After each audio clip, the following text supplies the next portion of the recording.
Hello po sa inyong lahat. Isang magandang umaga po sa inyong lahat. Good morning po.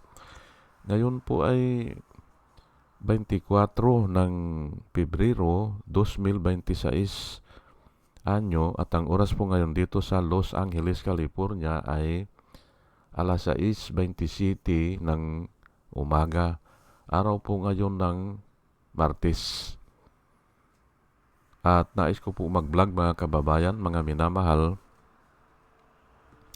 patungkol po dito sa napanood ko kahapon doon sa hearing, doon sa dahig, doon sa ICC. Ay sinabihan si kaupman nung judge, si Judge Muto ata yun na iwasan yung theatrics o bawasan o avoid theatrics, magsalita na lang siya ng may mga sustansya o may mga substance. Yun po ang sinabi nung judge kay Kaupman.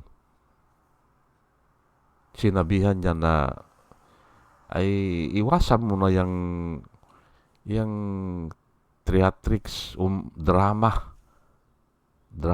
chatter nga chatter, hindi ba? O ay ayan po ang tatalakayin natin ngayon, ano? Kaupman, sinabihan ng judge, avoid theatrics, more on substance. Yun ang dapat, ano? Kasi napansin din ng mga tao o napansin ko rin o napansin siguro ng mga judges, walang depensa Walang ino-offer na defense. Puro ang ino-offer ay wala daw sa jurisdiction. Ang ICC, isettle muna ang jurisdiction. Ay kahit 10 taon po pag-usapan yung jurisdiction, walang mangyayari dyan. Opo, kung 10 taon pag-usapan yan. Kasi nga ay walang value yan Wala. Yung jurisdiction, wala.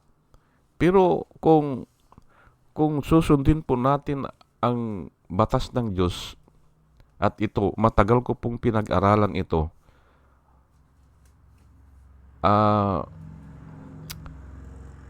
kasi ito ang ginagamit nila Duterte dati nung naupo siya bilang presidente, yung unang buwan, yung unang taon, ito ang ginagamit nila obey governing authority, na alam ko naman galing po yan kay Kibuloy.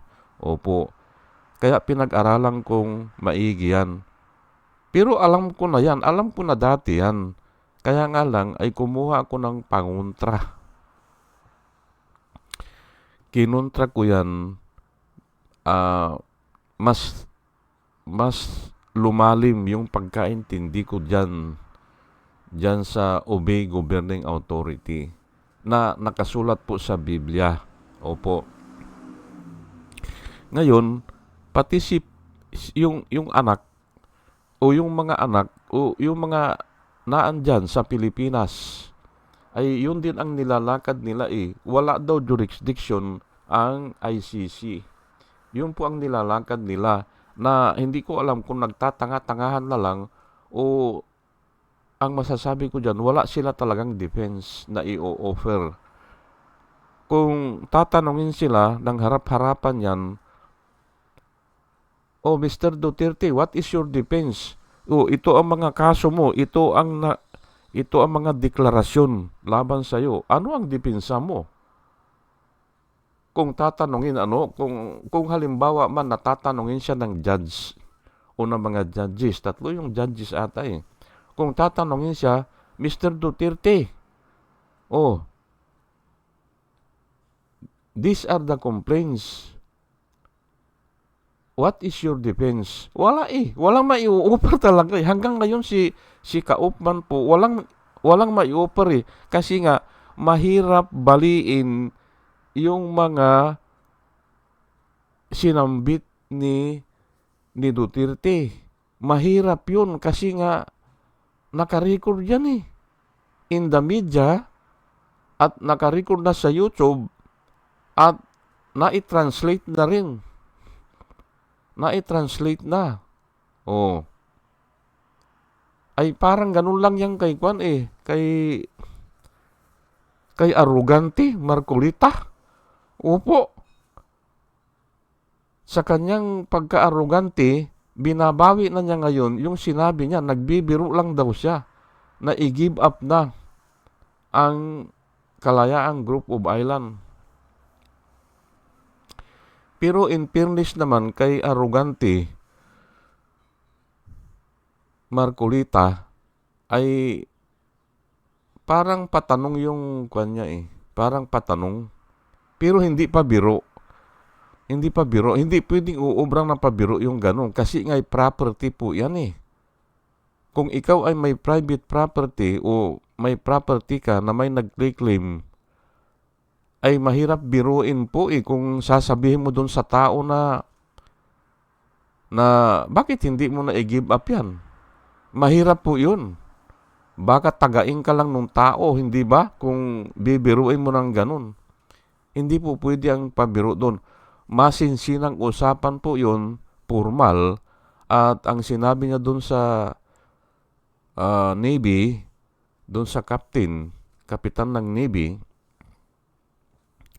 equivalent to colonel po yan eh. At magiging kwan ata yung Commodore. Ay bakit hindi na lang natin i-give up kung nahihirapan o nahihirapan na ba tayo dyan? Bakit hindi natin i-give up? Yun ang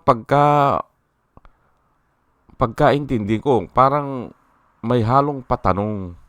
Opo. Kaya hindi pa biro. Hindi pa biro yung ganon.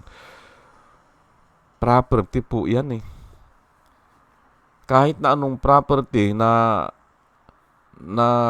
masama ang loob nung may-ari kung sasabihan mo ng ganun Oh, hindi ba? Ayan ngayon, ang mahirap baliktarin ni Duterte yung mga pinagsasabi niya. Opo, kaya nga walang defense na mai-offer. Wala. Kung hindi, yan lang, puro drama, puro theatrics. Oh, wala nang totoo po, walang totoo. Ay dapat sana bilang isang kagawad ng gobyerno o taong gobyerno, paminsan-minsan sana may totoo sana eh, di ba? Yun ang ini-expect natin eh.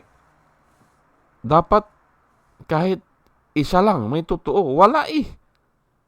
Oh, kini-question nila ang jurisdiction ng ICC sa pagdilitis na yan. Ay nakasettle na po yan long time ago. Nakasulat na po yan, written down in glory. Nakarecord na po yan sa Supreme Court. Opo, na mayroon silang karapatan. Ngayon, tatanungin nyo ako siguro, bakit ganun ang sinulat ng Supreme Court? Kasi, pag sinabi silang walang karapatan, pag sinabi ng Supreme Court na walang karapatan ang ICC, para na rin nilang tinanggal ang kanilang karapatan. Pwede pala eh. Pwede, lahat pala ng korte, international court man o anong korte, pwede palang hindi sundin eh. Ganun lang yan. Kaya hindi nila pwedeng sabihin na walang authority ang ICC. Kasi nga, pwede rin gamitin sa kanila o baka pagdating sa ibang kaso naman, hindi naman igagalang ng ibang country ang desisyon nila. Ganun po yan eh. Give and take lang po yan. At yung police, halimbawa, yung Interpol nag-request sa ating police na hulihin yan o i-surrender ito. At sabi ng police, hindi kami susunod. Ay kung tayo naman ang mag-request sa Interpol, ay di sasabihin din nila na hindi namin huhulihin yan. Hindi kayo sumusunod sa amin eh. Ganun lang po yan. Kaya hindi pwedeng baliwalain ng Supreme Court ang ICC. Hindi pwede. Kasi dyan lang sila nabubuhay eh, hindi ba? Ginagawa silang Diyos-Diyosan eh, hindi ba? O, yung Padre Paura, hindi ba? Yung mga tao dyan sa Padre Paura, little God ang tawag dyan. Opo, kung tawagin sila ay nanggaling naman po sa Biblia yan eh. Yung mga yung mga judges, tinawag ng Diyos na Diyos. Opo. Hindi ba? Ako hindi ko rin maintindihan yan eh. Dati, binalik-balikan ko yan hanggang hindi ko niresist doon sa Old Testament, hindi ko maintindihan. Kayo, sabi ni Jesus Christ kayo, doon sa mga Pharisee, kinausap niya yung mga Pharisee, mga Parisiyo, kasi sila ang mga judges noon eh. O sila na ang pari, sila pa ang judges, sila pa ang lawmaker o yung halos lahat eh. Iba ang gobyerno nila dati. Iba. Ngayon, pinaghati-hati na eh. Mayroon ng legislative, mayroon ng judiciary, mayroon ng executive. Ngayon, kayo, sabi ni Jesus Christ, hindi ba sinabihan kayo ng Diyos na kayo ay Diyos? Ay bakit ngayon, kung sabihin ko na ako ay anak ng Diyos, magagalit kayo? Ay sinabihan kayo ng Diyos na kayo ay Diyos. Hindi ba? And the scripture cannot be broken, sabi ni ni Jesus Christ Hindi na mawawala yun, na sinabihan sila na Diyos. Ngayon, bakit magagalit kayo kung tawagin ko ang sarili ko na ako ay anak ng Diyos? Ay noon pa, mayroon ng pangalang Diyos Mayroon ng salitang Diyos hindi nila ma-rebuke. Hindi nila mapasabalian yung sinabi ni Jesus Christ. Kasi hinanap ko yun Hinanap ko, sinabihan talaga sila. Pero ang pagkaintindi ko doon ay para silang Diyos. Yung mga tao dyan sa Padre Paura, para silang Diyos. Na kung sabihin ng Diyos na ibilanggo yan, ibibilanggo yan. Ganon. Kung palayain yan, palalayain yan. Kung sabihin nila na bitay yan, bitay yan. Sila lang ang pwedeng gumawa niyan. Hindi pwede ang presidente. Hindi. Kasi nga, hindi naman siya judiciary, hindi ba? Sila lang ang pwedeng gumawa nun. Kaya nga, inihalin tulad sila ng Diyos na para silang Diyos. Yun ang pagkaintindi ko doon. Pero verbally, ganun ang pagkasabi. Ay kayo, sinabihan kayo na Diyos. Kayo ang Diyos. Hindi ba? Ganun po Ngayon ay ito na kung pag-uusapan natin ang jurisdiction. At ito ay parating ginagamit ng mga Duterte supporters noon na nahirapan akong kalabanin doon sa comment section ng Philippine Daily Inquirer. Doon ko nilabanan yan. Alam ko kako na galing kay Kibuloy yan. Romans 13 verse 1. Let everyone be subject to the governing authorities, for there is no authority except that which God has established. The authorities that exist have been established by God. Yan ang nakasulat dyan. Hindi po natin pwedeng baliwalain yan o sabihin natin na mali. Totoo po yan. Kaya lang, ginamit ni Duterte sumobra na nag-utos siya na extrajudicial killing. Mali po yun. Kaya hindi pwedeng i-apply ito sa mga kuman na illegal o alam mong bawal sa batas ng Diyos. Ayan po para malinaw po tayo. Ay authority siya, ay oo nga. Pero ay hindi siya ang Diyos pa rin ang pinakamataas na authority po Ayan po basahin ko lang ulit, Romans 13, verse 1, let everyone be subject to governing authorities. For there is no authority except that which God has established. The authority that exists have been established by God. Napakalinaw po, hindi ba? Pero mayroon akong reservation dito sa establish eh. Kasi nga kung nandaya ay ang masasabi ko doon ay hinayaan lang, permitted, inalaw lang ng Panginoon. Halimbawa, ay ayaw ng Panginoon na mandaya, hindi ba? Ayaw niya yang dinadaya ang eleksyon. Ay pero nga, ay nasunod, ay hinayaan lang po ng Panginoon yan. Pero Panginoon po ang bahala dyan, Okay. Sinasabi ko lang, kasi mayroon akong verse na na pwedeng ilaban dyan na hinayaan lang. O sige, sabihin ko na lang, nung tinatanong si Jesus Christ, it is legal, tinanong nila si Jesus Christ, it is proper or it is legal to divorce one's wife, yung asawa natin, i-divorce natin, hindi ba? Tinanong si Jesus Christ, to divorce one's wife for just any reason.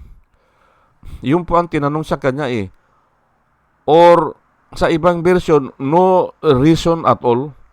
I-divorce mo yung asawa mo o for no reason at all o kaya for just any reason. Yun po ang tanong sa kanya kay Jesus Christ. Ay ang sabi ni Jesus Christ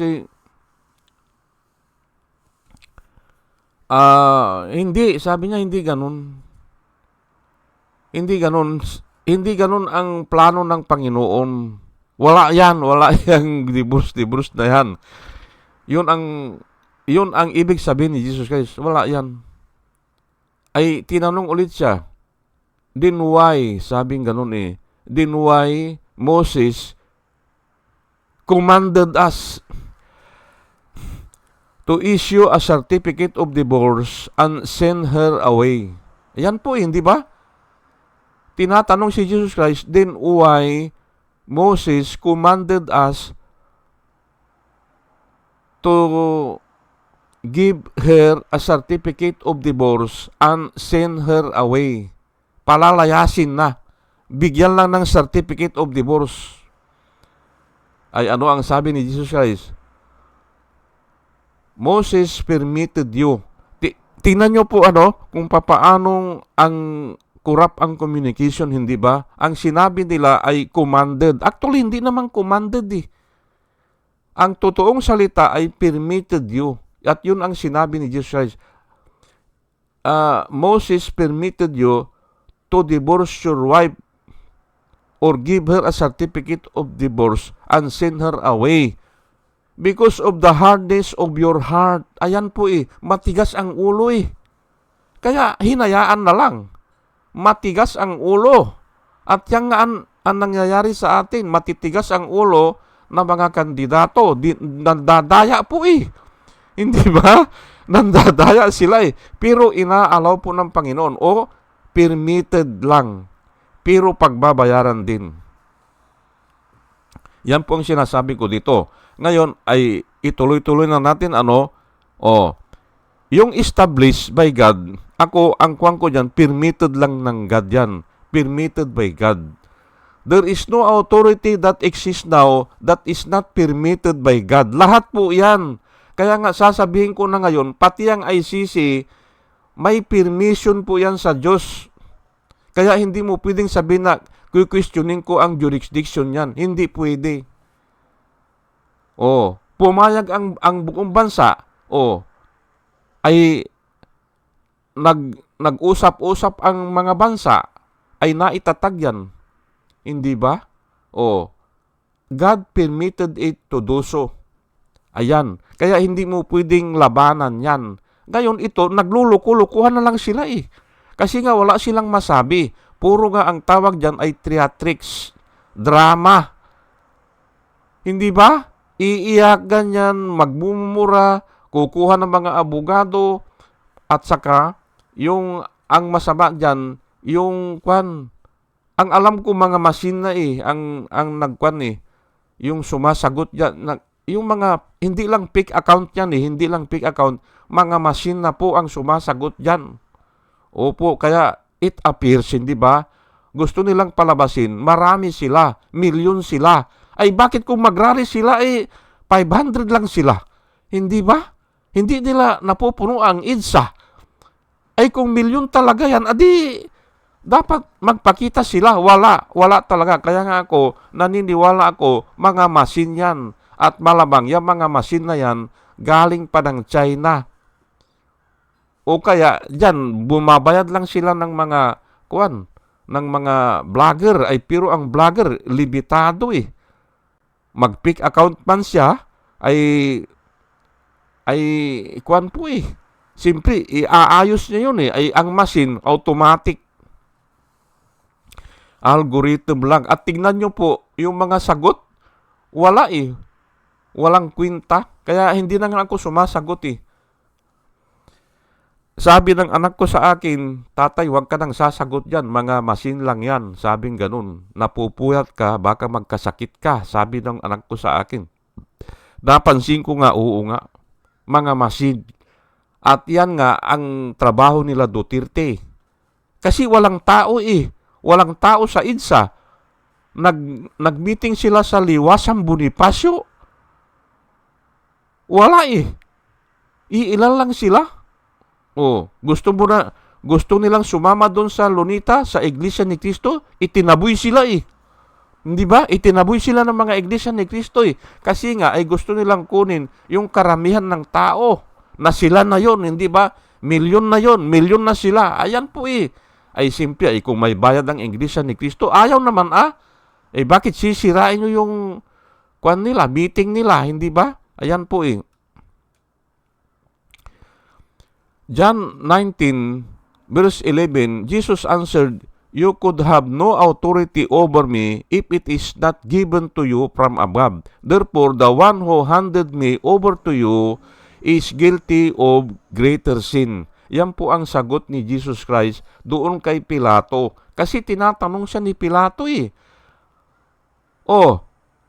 Bakit ayaw mo akong sagutin? Bakit tahimik ka? Bakit ay nakahula po yun eh. Yung he did not open his mouth. He is like a sheep going to the slaughter area. Hindi ba? Doon sa katayan. Hindi ba? Katayan yun eh. He is like a sheep going to the slaughter area and he did not open his mouth. Ayan po eh. Kaya nga tinatanong siya ni Pilato, bakit ayaw mo akong sagutin? Hindi ba I have the power to release you and I have the power to crucify you? Ay ang sabi ni Jesus Christ dito sa 19 ng John, verse 11, Jesus answered, "You would have no authority over me if it were not given to you from above. Therefore, the one who handed me over to you is guilty of greater sin." Ayan po pinapaboran lang po ng Panginoon. Kaya naging si Pilato ay naging gobernador ng Judea. Hindi ba? Ayan po hindi ba? Ayan po ang mga Bible verse na bakit ganon. The authority that exists now is permitted by God. Kasama na po yung ICC na yan. Kaya hindi pwedeng sabihin na hindi sila authorized yan o wala yan. Hindi pwede. Psalm 75 verse 6 at saka 7. "For exaltation comes neither from the east nor west, not out of the desert, but it is God who judges. He brings down one and exalts another." Yan po nakasulat. Ay nakasulat po yan eh. Ay paniwalaan po natin yan. Ang exaltation po o yung pag-recognize ng ganyan o pagtaas ng tao o exalt means itinataas eh, di ba? For exaltation comes neither, hindi nang gagaling kanya sa neither from the east nor the west. Hindi nang gagaling dyan sa east o kaya sa west. Hindi rin nang gagaling sa desierto, sabi niya. Wala sa desierto yan. But it is God who judges. Ayan po. Diyos po ang nagtatalaga niyan. Ayan He brings down one and exalts another. Ayan po. Iyan po ang nilalakad ko dito. Yung ICC, in-establish po yan ng buong daigdig at pinaboran ng Diyos at nagkaroon ng ganyan. Ngayon, valid po yan. Pero nga, ay bakit yung ginawa ni Duterte? Nagpapatay siya ng mga tao, hindi ba? Ay hindi po valid yun. Kahit na sabihin natin na obey governing authority. Kasi nga, lumabag siya doon sa kautusan ng Diyos. Huwag kang papatay, hindi ba? Huwag kang magnanakaw, huwag kang mangangalo niya. Nilalabag po ng mga tao yan eh. Continuously po yan. Continuously. Nilalabag.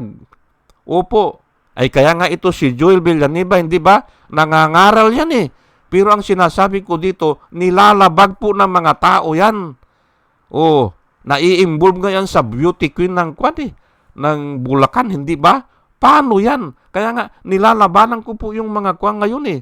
Yung mga nagbablog dyan kay Joel Villanueva, ay bakit ka kung maaasahan yan, ay nai-involve na naman kako yan sa malversation, 3 count ngayon sa flood control, tapos yung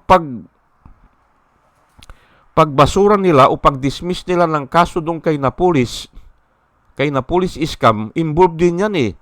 Dinismiss ni Martires na palihim, hindi ba? Sa dilim ng gabi. Ayan po eh. Bakit maaasahan niyang kako? Ang tao po alipin ng kasalanan. Yan ang sinasabi ko. Kaya wala na yan, sabi ko. Si Joel Villanueva, wala na yan. Nangangaral siya, Ay pero hindi naman yan ang turo ng Panginoon eh. Ang turo ay yung tingnan yung mga gawa. By their works you will know them, or the fruits of their works you will know them. At ayan nga, ang nangyayari ngayon dito kay Duterte. Ang gusto ko nga mangyari dyan sa ICC, tanungin siya ng harap-harapan eh. Ano ang dipinsa mo eh? Paano mo ididipinsa yan? Hindi ba? Ay, palagay ko hindi nakikibo yan eh. Anong dipinsa mo dyan? Ay nakabulatlat na yung mga lalo na ngayon, ang dami ngayon na yung second day, ang dami pero baka bukas ko na lang talakayin at time na pala at mga kababayan, mga minamahal, ay dalan ko po sa Panginoon sa ating pakikinig po ay magkaroon tayo ng wisdom na nanggagaling sa Panginoon. At muli mga kababayan, mga minamahal, isang magandang umaga po sa inyong lahat at salamat po sa inyong pakikinig. Salamat po ng marami. Salamat po.